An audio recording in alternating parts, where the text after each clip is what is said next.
While David Ayer has certainly been taking massive liberties with iconic characters the Joker and Harley Quinn, when it comes to the Suicide Squad itself, he's actually impressively respectful to the source material.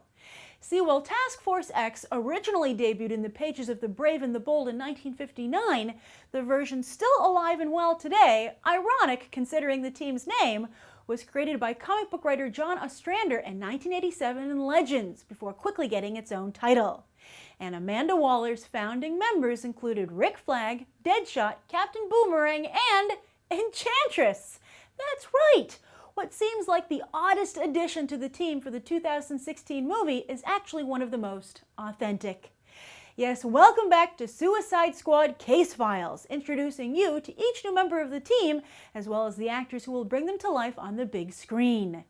Now, as magic starts to cast its spell over the big Hollywood franchises with Scarlet Witch, Doctor Strange, and Warcraft's Medivh, including Enchantress here is Warner Brothers and DC's way of keeping up with the competition. But when it comes to comic books, magic is tricky to weave in with what's mostly sci-fi. Evolution, genetic tinkering, gamma rays, mad science, not to mention alien technology and powers. Look at all the problems Marvel is having working in Norse mythology into the MCU with Thor and Asgard. Their solution was to instead define Asgard as merely another realm, and that magic is simply science you don't understand. Will magic be so easily explained away in these other properties? Kevin Feige certainly seems to be planning to do so with Doctor Strange, who he seems to be redefining as an interdimensional traveler. But that pentagram in the Suicide Squad trailer is pretty hard to miss.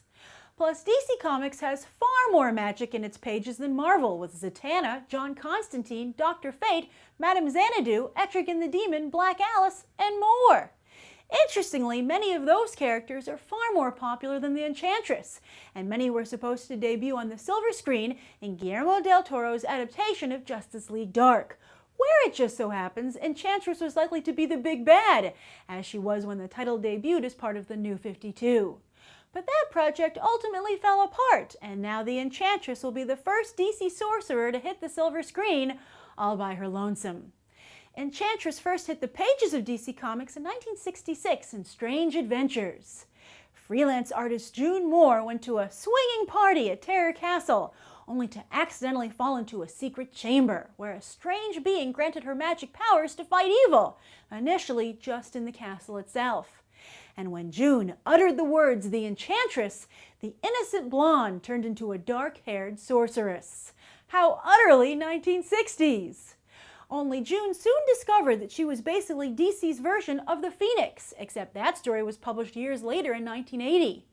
See, it wasn't June Moore who had magic powers, but an evil woman from another dimension who was fused with June.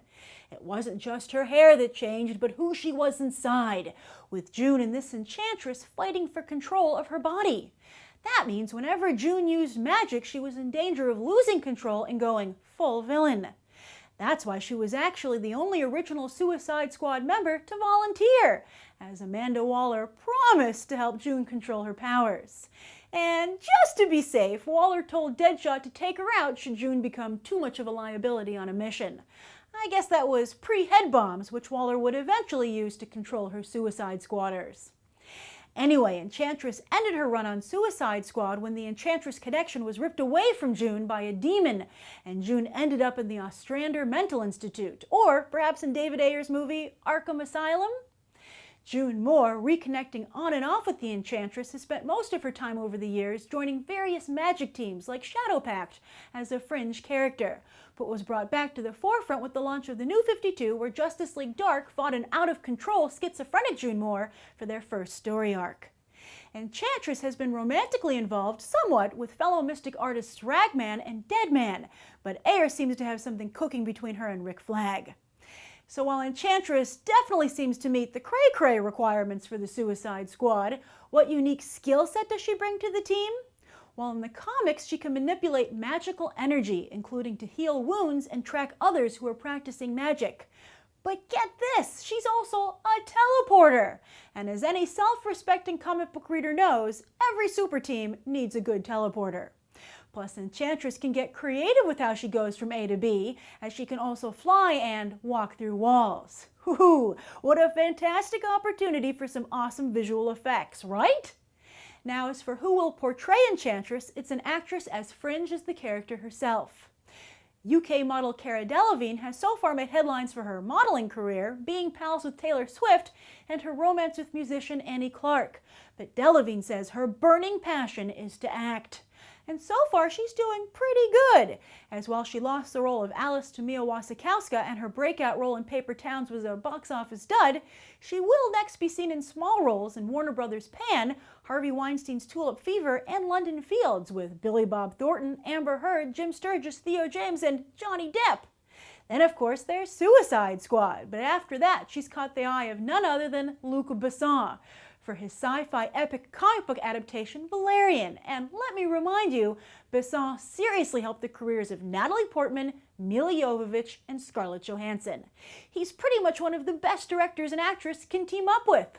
But will Ayer be able to help Delevingne's career here as well? She said that for her audition, he asked her to perform a scene from Who's Afraid of Virginia Woolf, and that role not only seems to fit with June Moore's unpredictable persona, but it also won Elizabeth Taylor an Oscar.